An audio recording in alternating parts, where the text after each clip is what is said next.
Hola, ¿cómo están? En la clase de hoy vamos a estudiar el tema las presidencias radicales.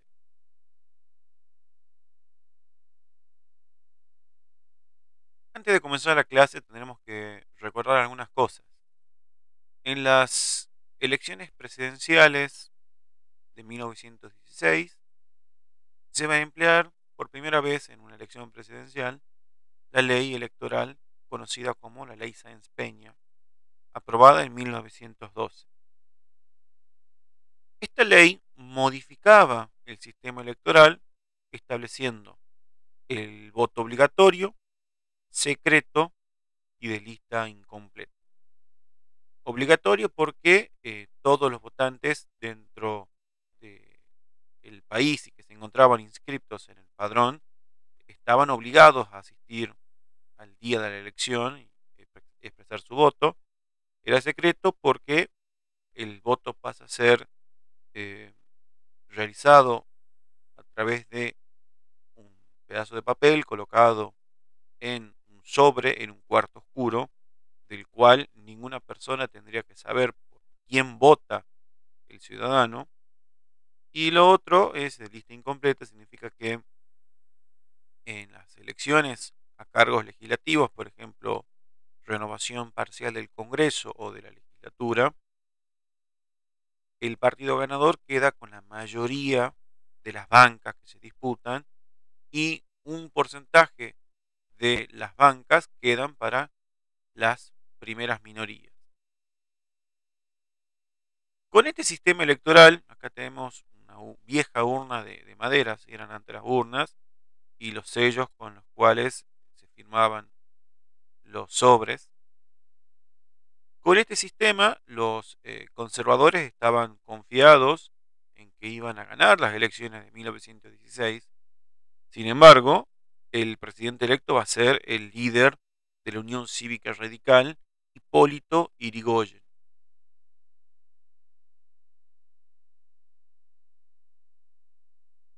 Llegar a la presidencia después de más de 3 décadas del gobierno conservador fue algo importantísimo para la Unión Cívica Radical.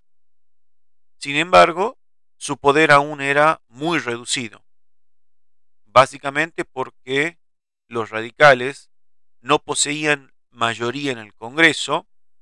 Esto quiere decir que había más opositores dentro del Congreso. Por lo tanto, las iniciativas que tuviera el presidente o el partido iban a ser bloqueadas en el Congreso. Otra cuestión que es muy importante es que en la mayoría de las provincias había gobernadores conservadores, ya que habían sido elegidos con la ley electoral previa a la sanción de la reforma de 1912. Irigoyen va a desplegar dos estrategias para intentar acrecentar su poder. En primer lugar, va a comenzar una serie de intervenciones federales en las provincias que eran opositoras. La intervención federal es una atribución, una facultad que tiene el Congreso y el presidente que le permite remover a los gobernadores de las provincias o los decanos de la facultad o miembros de la Corte Suprema de Justicia en determinadas circunstancias muy particulares. Por ejemplo, en caso de una invasión, en caso de una agresión externa, una invasión entre provincias, cual era muy común en el siglo XIX, el presidente podía intervenir la provincia.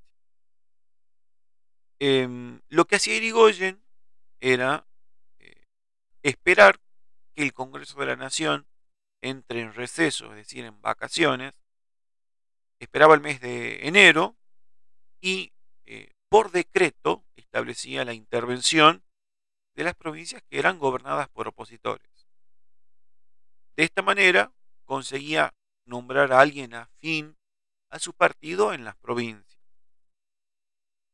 La otra herramienta que usó Irigoyen para incrementar su poder se conoce como el patronazgo.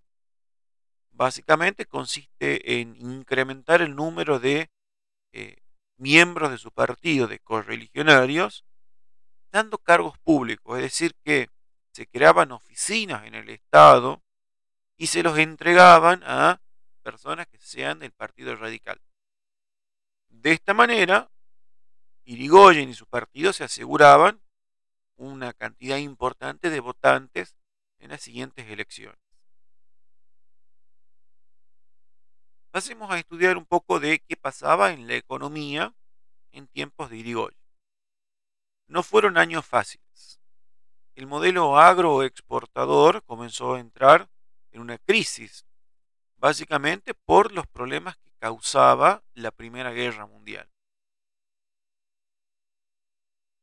La Primera Guerra Mundial, ya lo vimos en la clase de este tema, generó una serie de inconvenientes, por ejemplo, la falta de barcos para exportar, porque los submarinos alemanes torpedeaban los barcos mercantes, caídas en los precios, cambios en los consumos de los países que habitualmente importaban nuestros productos.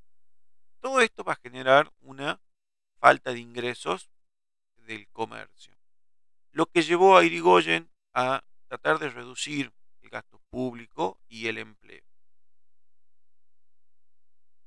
Esto va a tener otras consecuencias.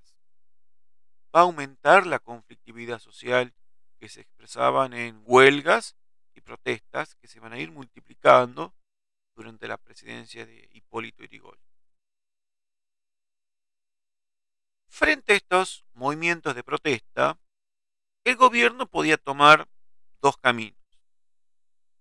Habitualmente, si el gremio o el sindicato que hacía la protesta estaba vinculado al modelo agroexportador o eran gremios urbanos, es decir, con mucha presencia en la ciudad, con lo cual iban a tener mucha visibilidad, habitualmente en estos casos el gobierno de Irigoyen recurría a la negociación y tratar de conceder algún tipo de beneficio a los obreros. En cambio, en gremios que se encontraban alejados de la ciudad o gremios que tenían ideas o partidarios comunistas, anarquistas o socialistas, en estos casos el gobierno recurría a la represión, es decir, a desarticular la protesta mediante la fuerza. Durante la primera presidencia de Irigoyen se van a desarrollar dos grandes protestas obreras que van a tener una gran repercusión en la opinión pública. La primera, en 1919, se conoce como la Semana Trágica. El conflicto comenzó cuando en una empresa metalúrgica llamada los talleres Bacena Hermanos en la localidad de Pompeya, en Buenos Aires, decidió reducir los costos contratando mujeres y niños. Esto va a llevar a que los obreros declaren una huelga que va a ser brutalmente reprimida. Esta es una foto del ejército y la policía desplegando ametralladoras frente a las puertas del taller de Bacena Hermanos. Estas protestas van a comenzar a escalar y durante una semana, en la segunda semana de enero de 1919, se van a suceder una serie de trifulcas, combates y protestas en todo Buenos Aires. El miedo a que en nuestro país se produzca una revolución como la ocurrida en Rusia el año anterior, va a llevar a que las élites promuevan y participen de la represión. Bandas armadas organizadas por el ejército, con presencia de la policía y dueños de las fábricas, salieron a cazar obreros que estaban haciendo estas protestas. Se calcula que durante los días de esta protesta y los días siguientes se asesinaron a más de 800 obreros en este suceso que se conocen como la Semana Trágica. El segundo hecho se va a denominar la Patagonia Rebelde. En la provincia de Santa Cruz, un grupo de obreros va a comenzar a reclamar mejores condiciones laborales, por ejemplo, que se respeten las 8 horas de trabajo, la entrega de artículos de limpieza o que les otorguen casillas en condiciones dignas para habitarlas. Originalmente el gobierno de Irigoyen envía al coronel Varela, un miembro del ejército, para intentar mediar y destrabar el conflicto. Originalmente se firma un acta acuerdo entre los terratenientes, quienes se comprometen a mejorar las condiciones de los obreros, y los trabajadores, quienes deciden levantar estas medidas de fuerza.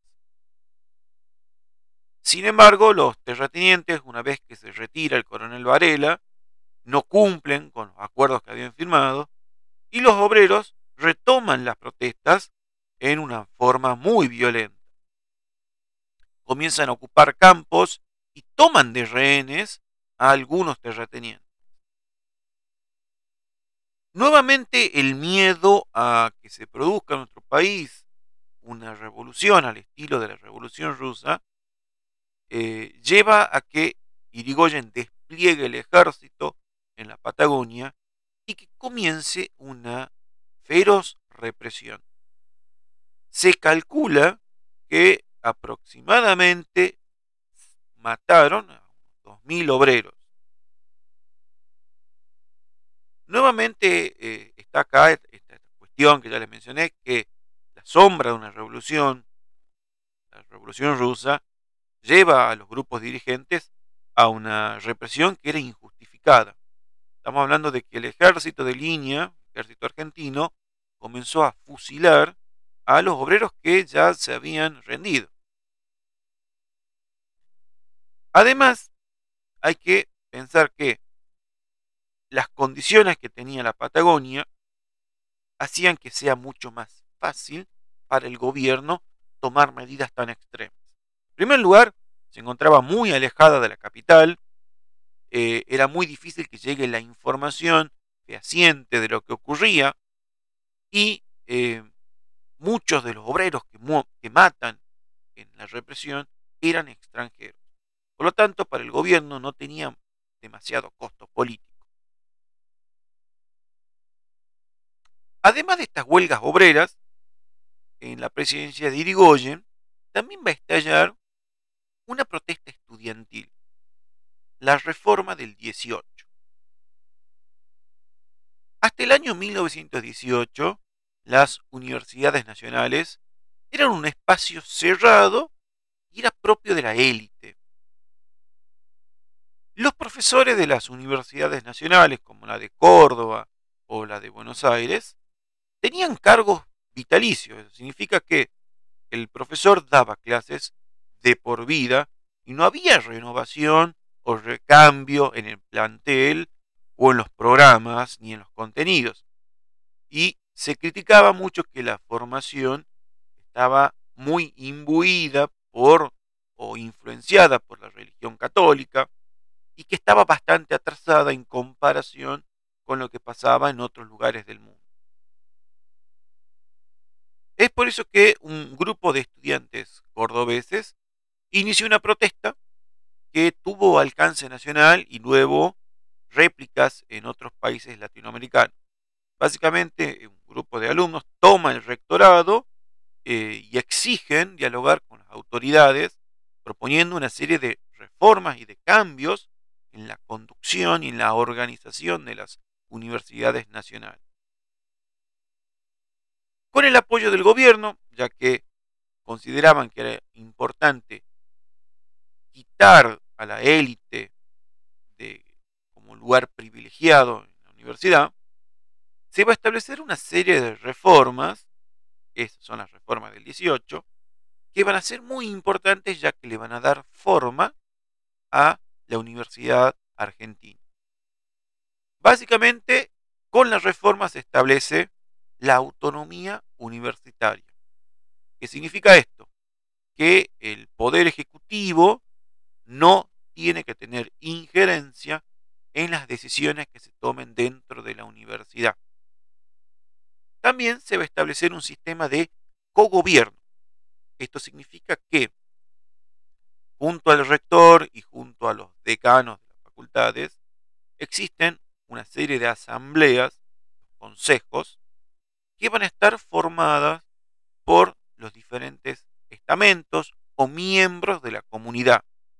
Por ejemplo, dentro de la asamblea participan delegados estudiantiles, delegados docentes, delegados egresados de la facultad y también los no docentes.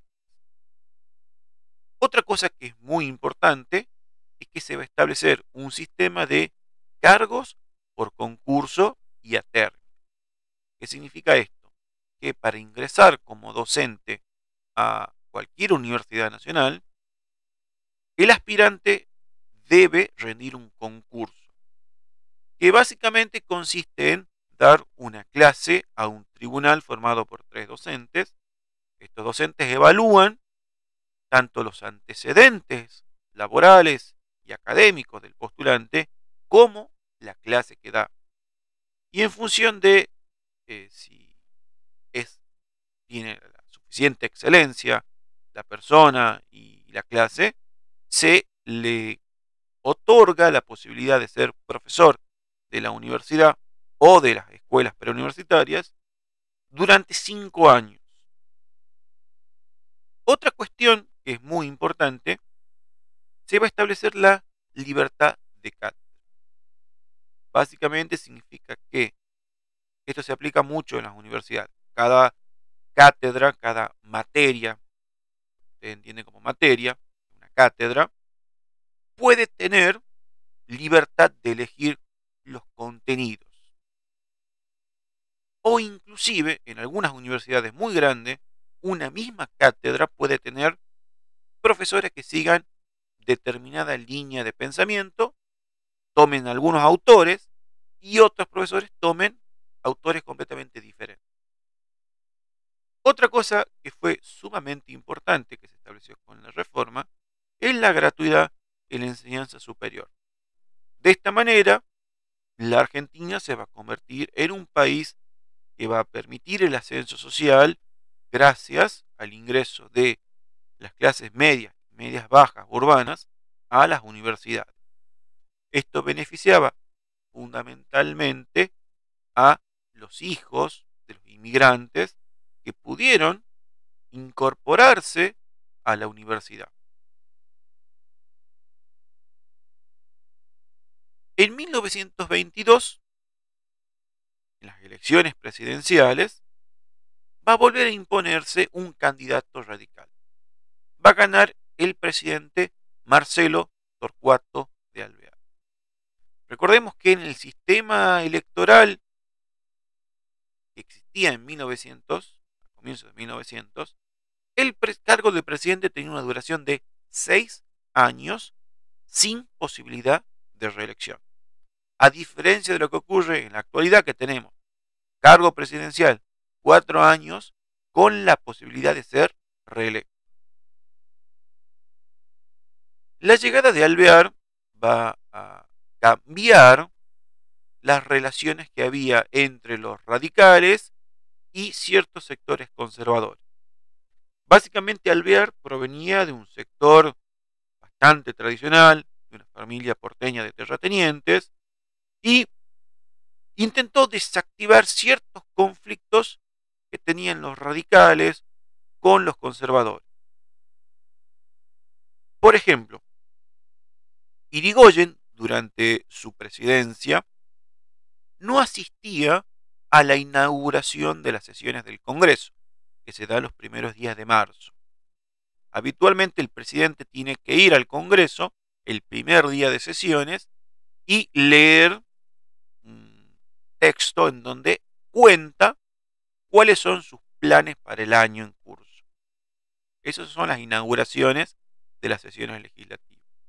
Bueno, Irigoyen no lo hacía, mandaba a un secretario para que lea un papel. Era una especie de desaire que le hacía al Congreso. Alvear hace lo opuesto. Decide ir personalmente al Congreso a inaugurar las sesiones legislativas. Es una manera de limar las asperezas con los conservadores y estaban en el Congreso. También en su presidencia va a intentar reducir un poco el gasto público, despidiendo a trabajadores del Estado y tratar de reducir los sueldos. Con la llegada de Alvear, la situación económica mundial comenzó a mejorar. Finalizada la Segunda Guerra Mundial, 1918, el comercio mundial poco a poco se fue restableciendo. Esto le va a permitir dictar una serie de medidas laborales sin que se perjudique los intereses de los terratenientes y los dueños de las empresas. Por ejemplo, durante la presidencia de Alvear se estableció que el sueldo de los trabajadores debía ser pagado en moneda nacional. ¿Qué significa esto? Significa que el trabajador, por su labor, tendría que recibir moneda que circule en el país. Esto, que nos parece una obviedad, ¿sí? A comienzos del siglo pasado no lo era.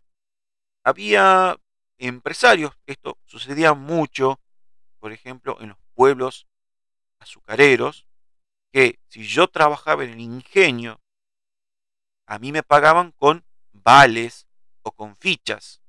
Y esos vales o fichas tenía que cambiarlos únicamente en la despensa del dueño del ingenio.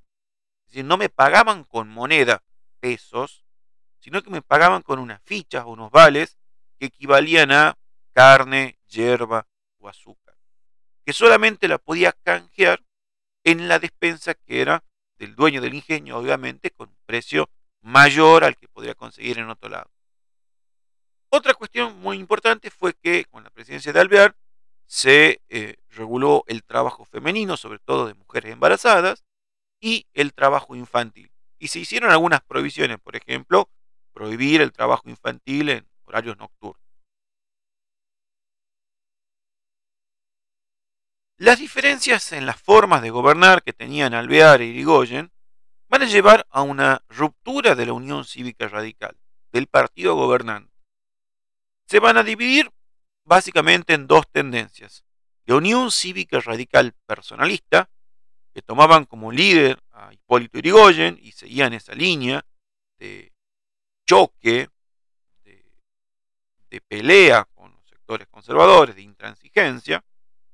Y también otro grupo que se va a formar va a ser la Unión Cívica Radical antipersonalista, que seguían a presidente Marcelo Torcuato de Alvear, una línea mucho más moderada en relación al trato con los conservadores. En las elecciones presidenciales de 1928, como ya había pasado un periodo electoral, Irigoyen nuevamente se podía presentar como candidato. Acá lo que va a pasar es que la Unión Cívica Radical va a presentar dos candidatos con dos listas opositoras, pero va a ganar nuevamente Hipólito Yrigoyen a la edad de 78 años. Con la vuelta de Irigoyen al poder, va a continuar con algunas de sus prácticas de la primera presidencia, por ejemplo, el patronazgo, el aumento del gasto público, que se da en un primer año que en un contexto económico favorable. También otras cosas que van a mejorar la condición de los obreros, por ejemplo, la reducción de la jornada laboral a las 8 horas. También Irigoyen nuevamente va a fomentar que miembros de su partido ingresen a cargos estatales. Algo que va a molestar mucho va a ser el ejército. El ejército hasta ese momento había permanecido neutral, se consideraban profesionales, pero Irigoyen va a comenzar a tocar los ascensos, es decir, los militares de carrera que estaban vinculados al partido van a comenzar a ascender mucho más rápido que aquellos que no eran del partido. Esto va a generar cierto resquemor, cierta molestia dentro de un sector del ejército, ya que había militares que eran muy celosos de la autonomía que tenían las Fuerzas Armadas. Y un sector minúsculo del ejército va a comenzar a conspirar en contra de Irigoyen. En 1929, ya vamos a ver en la siguiente clase, se va a producir una gran crisis económica mundial. Se la conoce como la crisis de Wall Street de Nueva York, la Bolsa de Valores de Nueva York. Y esta crisis va a implicar una serie de problemas a nuestro país.